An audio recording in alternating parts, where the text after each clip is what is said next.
Hey guys, today I'm going to show you a wood preservative for 4x4 posts, 2x4s, and even dog-eared fencing. And so depending on what your goal is, you can make this fencing last for an extremely long time. So there's just two components, but the amazing thing about the two components that we're going to use or we're going to make for this preservative, they're both free. You can make them for absolutely nothing. One you get for free that's usually disposed of, and this one you can make yourself. But you can order these online and do whatever you want to there. But I'm going to recommend that you try doing the method I'm telling you today to get the maximum amount of time from your wood. Especially as expensive as wood is now, it's incredibly expensive. So in some cases, this wood that's been treated in this manner has been known to last for over 100 years. Now today I'm actually just making a small batch for the video, but the way I would recommend doing this is using a 5-gallon bucket and one of these cement type mixers. Now I've had this for many years and you can see there's a buildup of cement over the decades that I've had this, but you can buy these online. They're super cheap. Just put it in a drill and you can mix these two products super easy. I'd say about a 2 to 3 minute mix time for a 5-gallon bucket. So I'll put a link in the description to these drill type cement mixers. Now I wanted to give you a close-up of actually what was in the two buckets on my table up there, and that is wood ash that I've collected. Each time I have a fire, I collect wood ash, especially before it rains. And make sure you do this before it rains because it's important. The way this is going to work, you want it to have all the minerals it would normally have. And I'm going to go over exactly how wood ash prevents rot, prevents insect infestations. But just remember, whenever you have a yard fire, if you have small limbs and things like that, collect it before it rains because that will leach a lot of the minerals out of the wood ash, and then you can keep it stored away. Remember to only collect it once it's cooled down, so that's another important thing. Just give it about 24 hours to completely cool and before rain comes in. Now the second component of this 100-year preservative is going to be common motor oil, used motor oil, and you can get it absolutely free from any oil change place. You can use your own motor oil if you don't want to use a motor oil from somebody else's car, because if you tend to change your oil more frequently, the motor oil is going to be lighter in color. And you don't even have to use used motor oil. You can use new motor oil and mix these two together. Motor oil, obviously, if you buy it new, it's not going to be free when you mix it, but it's still cheaper than a lot of the stains out there, and it's going to work better over a longer period of time. So just use motor oil. We're going to mix up a small batch, and I'll show you on this wood right here that's had time to dry out. And that's another key thing to remember is when you buy the wood, if it's still very high in moisture, if it's been sitting out in the lumber yard, make sure that it's completely dried out. The best time to do this is probably in the summertime, but if it's any moisture in the wood, lay each piece of lumber out so the sunlight can dry it out. But again, if it's very moist, don't do it. Wait till it's a better time of year. You could actually bring it into a garage and allow it to dry out over days or weeks if it's heavily saturated with rain or anything like that. Now, if you live in a neighborhood that has an HOA and you're not allowed to burn, or if you have a burn ban, you can buy wood ash online. I'll put a link in the description. So that's what I'm using today. I use this in the garden from time to time. So we're only using less than maybe, I'm going to guesstimate, the way I've done this so many times before and the way I've heard it used is about 1 part wood ash to about 10 parts of the used motor oil. So I'm going to mix that up. I'm going to pour that up in our container. And then I'm going to take about 3 or 4 tablespoons of our wood ash. So we're about, like I said earlier, it's about 1 to 10. It's 3, and we're going to do 4. And again, if you're doing this on a larger scale, you're going to need that cement mixer I showed you just a second ago, because the oil can be thick. Unless you have a really strong arm, I would recommend using a drill in that cement mixer. All right, let's just use a common paint stir stick. And since I don't have my drill in the greenhouse, I won't be able to use my cement mixer, but it would probably be a little bit difficult to do in this container. And it's going to darken up the motor oil just a little bit, but as it dries, you'll see that it will lighten a little bit. It's a little bit on the dark side there. But I'm going to explain to you all the technical reasons that wood ash helps with wood rot, insect infestations, and it will definitely help with moisture in the wood, especially because the motor oil is going to repel a lot of that moisture.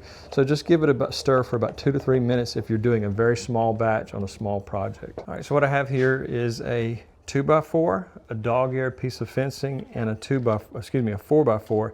And I'm going to use our motor oil in each one of those and show you that this is not going to make it super dark or look really bad. Once you paint it in, it's going to be absorbed into the wood. And I would recommend using a paintbrush because you get better coverage and it's going to be more heavily into the wood. I just think that a roller brush or spraying it on, it's not going to do as good of a job. So as you can see, the 2x4 has changed very little in color. It will dry completely. This will not stay in a sticky state. And so here's the dog-eared fencing, and I've actually done this to a new dog-eared fence that I put up last year. As you can see, you really don't see the ash, even though it looks really dark inside of the container. Once it goes on and once it dries, it just looks like a almost clear stain. So you would think that extremely dark motor oil would cause a very dark appearance.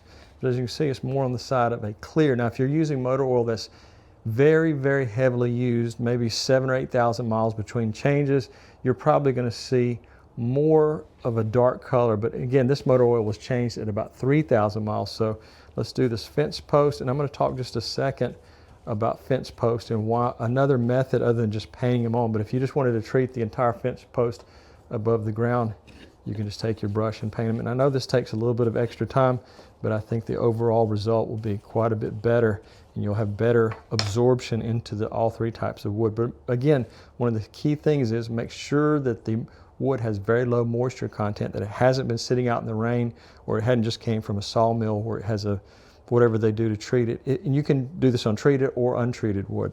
Now, if you mix up a full batch of this in a 5-gallon bucket, and let's say your bucket's about half full, before you start painting it on, and you're going to be doing, let's say, fence posts, 4x4s in the ground, take about 4 of those fence posts. I think 4 will fit in this 5-gallon bucket. I know 3 will.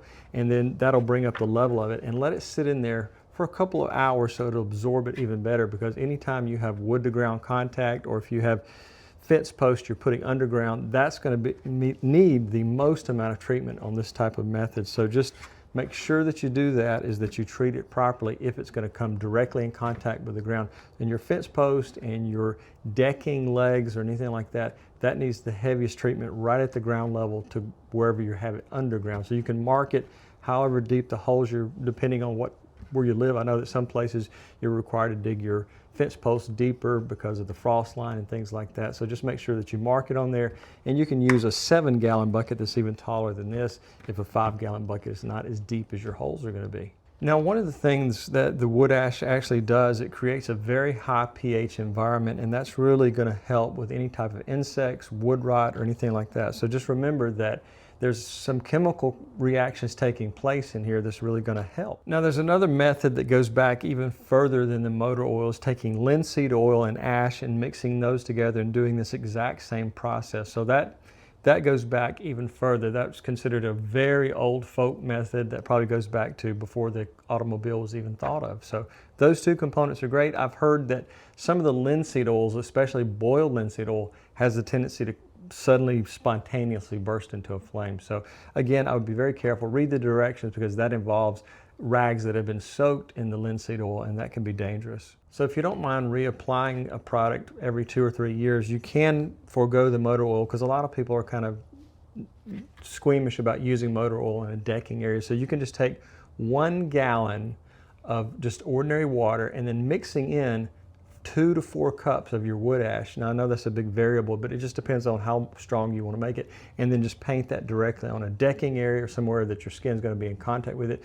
It's not going to cause any type of heavily staining. It's just going to protect the wood if you don't want to use the motor oil. But remember that that particular method is going to require reapplication probably every 24 to 36 months. Now, as you can see, I'll try to turn this over there. You have a lot of charcoal mixed in with the ash, so you need to make a sifter where you can take and separate the larger particles from the smaller, and you can just take a screen like this, and this is just a barbecue device that you put on your grill to cook vegetables, and you can sift the charcoal out where you'll only have the finest wood ash. And the smaller your screen, the better the powder is going to be that you mix it with. And again, this was one I purchased a while back for the garden, but if you want to make your own, it's very easy to do. Just remember, you're going to need a couple of things. Shake it out and just let it settle into your bucket. Of course, you want to wear a face mask, because there's going to be a lot of dust involved in creating a very fine ash powder. Now, the last time I talked about this, I didn't talk about the wood ash, and that's a new component to it. And I saw a lot of comments where people talked about used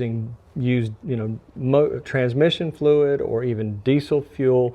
So I've never tried that before. I don't really know. I can't really speak on that. But I will say that if you do your research, you'll find that a lot of people will talk about adding those two components to the mix to make it even better at repelling insects and preserving the wood. Now, you could also filter your motor oil. If you're getting a large quantity of motor oil from an oil change place, you can use a very fine mesh screen to filter out anything that might be in there, and you can go down to less than 1 millimeter and just allow it to go through there.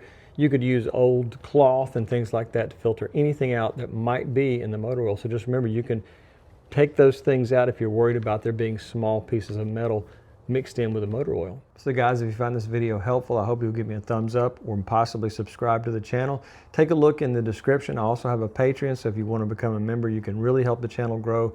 And if these type of videos of your interest, I do everything gardening around the home and everything like that, all sorts of remodeling projects and everything like that. So I think I'm right at 300 videos now, so I'm always having fun doing this, and I really appreciate it because it makes it a lot easier when I see there's a lot of interest behind the videos.